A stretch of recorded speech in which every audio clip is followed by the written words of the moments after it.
Geeks Who Like Sports Mashup. As always, that's Lee Elias in beautiful, well, not really, Philadelphia, Pennsylvania. I'm Ray Carcillo here in beautiful Los Angeles, California. I hope you're all doing well. We got a great matchup for you today. We are going to be talking about what team would you want to see a video game created around? What great team from the past? Another Lee classic. Lee, what is your thought? Lee, of course, came up with the matchup. Lee, what are your thoughts on this one? Right, first off, Philadelphia is beautiful after a Dallas victory, right? When we beat Dallas, it is always a beautiful place to be. It was sunny today. People were happy. It'll last a week.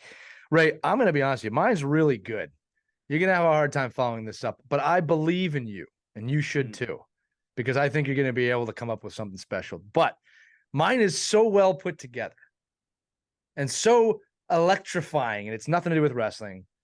It's a great story. It's almost like a Max Payne feel to it. Okay. My game has a name. It's called the Swamp Kings. It's about the 2000s era Florida Gators team. Urban Meyer is the head coach. Tim Tebow is the quarterback. Known murderer, convicted murderer. Aaron Hernandez is on the team, along with several other characters. Not only that, Ray, but the Rock could come be a guest in the game.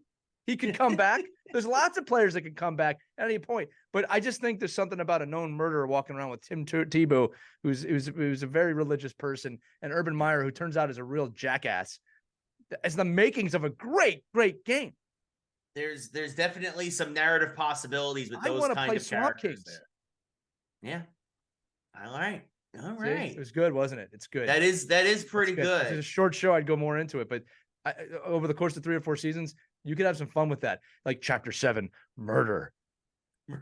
Chapter 8, Jesus. Chapter 9, National Championship. There you go. Yeah, that would be interesting. That would be interesting. You could have sequels and everything. I similarly would stay with football. Have to. You have to stay with football. I think football always produces a lot of the best storylines. It totally does. Yeah.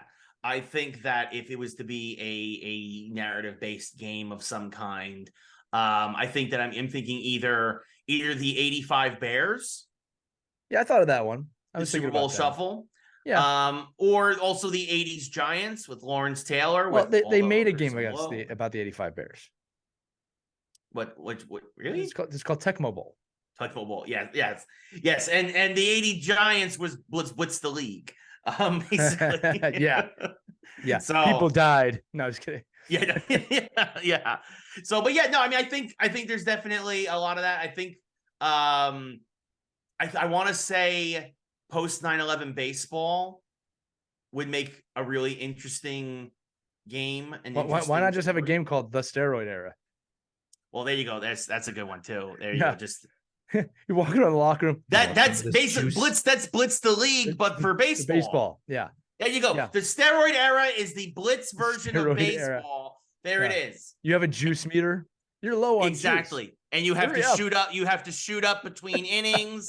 Right? There's a mini game where, like, if you miss it when you're putting the needle in your butt, that like you don't get as big of a boost. Yeah. Right. Yeah. Mark McGwire has just overtaken you for most home runs. Yeah. I will say too, I got to give a shout out to the Broad Street Bullies. That would make a great game. It's a fighting game, of course, like a Mortal Kombat style, where you don't play too much hockey in the game. You just beat the other teams up and win 2 Stanley Cups in a row. And I was going to say, and the final boss is actually the Soviets that come over to visit, which the Flyers win. So it's a happy ending. Exactly. You just exactly. They're basically the M. Bison of this game, right? They've already got the uniforms. Yeah. Right? So Chapter 3, Red Army Rising, Red Dawn. Yeah, and then that's the thing, and they just didn't know what hit them, and the bullies. It's like an NES game though. At the end, it's like, congratulations, you have beaten the Russians. Game end. Yes, thank you for playing. Yeah. Yeah. Then the start screen starts up again. It's 1973. Yeah, time to play. That's another thing we should do. Is like, what system? Like the Swamp King game is definitely like a PlayStation 4, PlayStation 5 type, like, deep storyline game.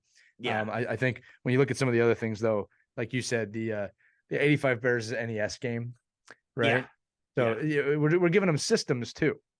Yeah, no, and I definitely think that, like, you can do the Steroid Era. I think anything from like and GameCube version onward, I think would work. Yeah. Anything from there on. Actually, it's the Nintendo where you could actually wave the wand and stuff like that. And you the Wii, yeah. The Wii, you gotta actually shoot yourself up with the steroids. You missed the vein.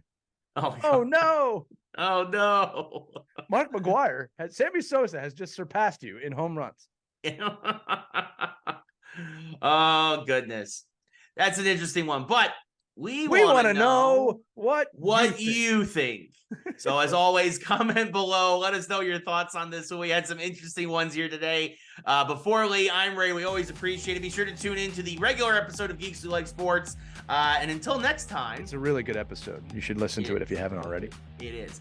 Until next time, though, this has been this week's Smash Up.